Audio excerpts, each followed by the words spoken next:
I'm Jennie Taylor-Martin, a director here at Edgar Cayce's A.R.E. Today I'm speaking with Dr. Norm Shealy. Dr. Shealy is a psychologist, a neurosurgeon, and founding president of the American Holistic Medical Association.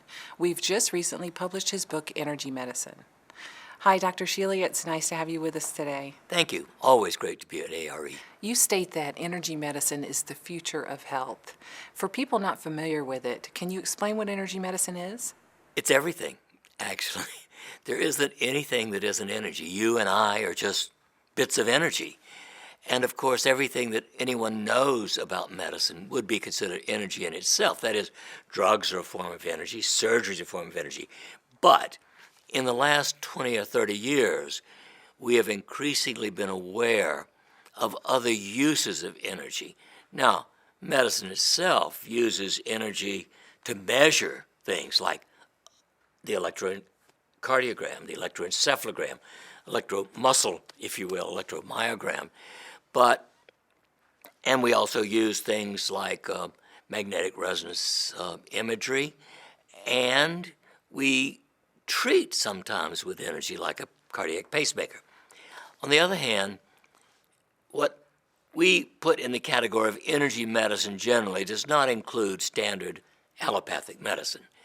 It is the use of mind and many different physical approaches to getting the body and mind in harmony with the spirit.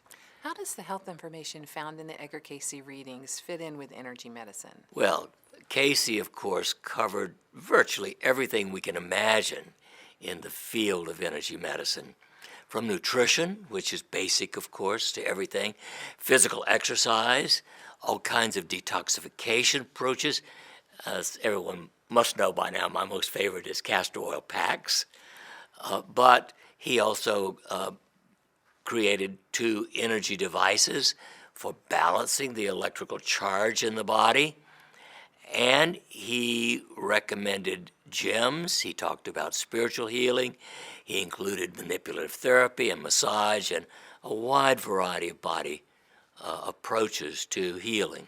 In your book, you discuss tapping for health and balance. Can you explain what tapping is and how it differs from acupuncture? Acupuncture points are specific energy areas on the surface of the body that have been worked on for thousands of years. We ourselves are really like a giant crystal, quartz crystal. Quartz is a piezoelectric material, which means if you tap it, that creates a physical electrical sensation or energy. Therefore, if we tap certain acupuncture points, we're activating them.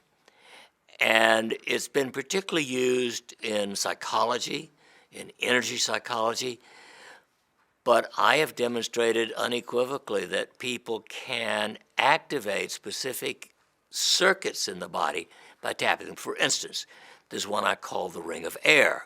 And we know that that raises a neurochemical called neurotensin, which is a neuroleptic, which actually helps you sort of, get a little spacey and detached. And you can do that with tapping. And we know that the ring of crystal, where we are actually reducing free radicals. And I've divided classes into 2 halves, half of them using electrical stimulation, half of them using physical tapping, and we get just as good results in reducing free radicals.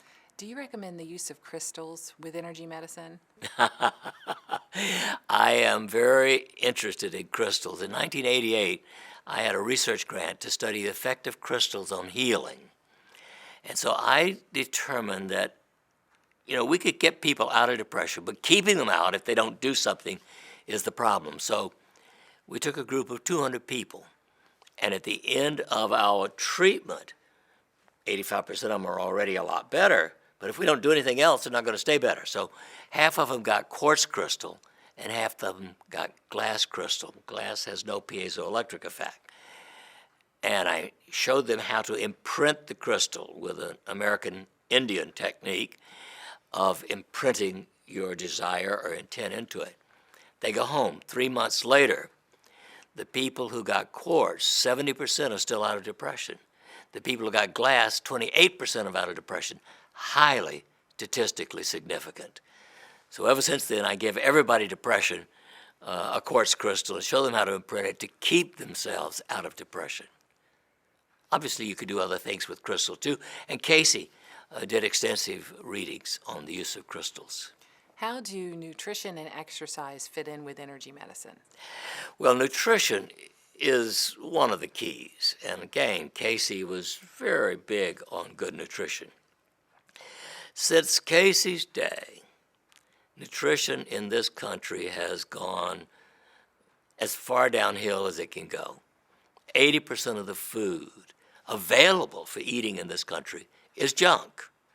Junk. Only 20% is real food. Well, food is the energy that we take in order to make our bodies function. And so unless you eat real food, you're going to have all kinds of energetic problems and illnesses. And Cayce's concept that 80% of the food you take in should be alkaline is tremendously important. Otherwise, we get acidic, and when our pH in the blood gets off by just 0.1%, we become ill. So good food is essential. Average American is consuming 2.2 servings. I mean, I don't know how you measure it, but 2.2 servings of fruits and vegetables a day.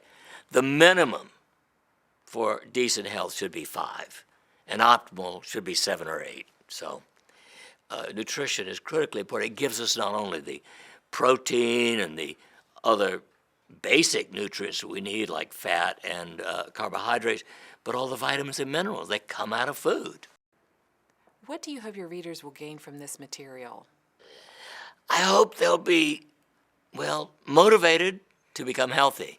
And of course, I didn't talk about exercise yet. The second most important thing is physical activity. You know, if you don't move, you're really rotting. It's that simple. The minimum for health should be 30 minutes of physical activity a day. Now, I get up in the morning and I do, on a very light day when I'm traveling, an hour of physical activity. When I'm home, I do 75 to 90 minutes every day of my life. That's to start the day.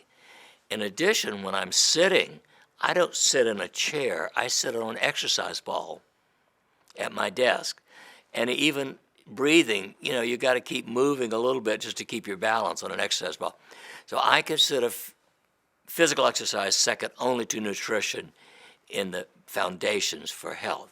So what I'm hoping that as people look at the wide variety of approaches that have been used, that they will be motivated to take care of the temple in which they live, which is the body. Dr. Shealy, thank you so much for spending time with us today. Well, it's a pleasure to me always to be here, and I have to say, I really got on the path that I'm on in 1972 when I first visited the A.R.E. Energy Medicine, Practical Applications and Scientific Proof is published by Fourth Dimension Press, an imprint of A.R.E. Press, and available at arecatalog.com.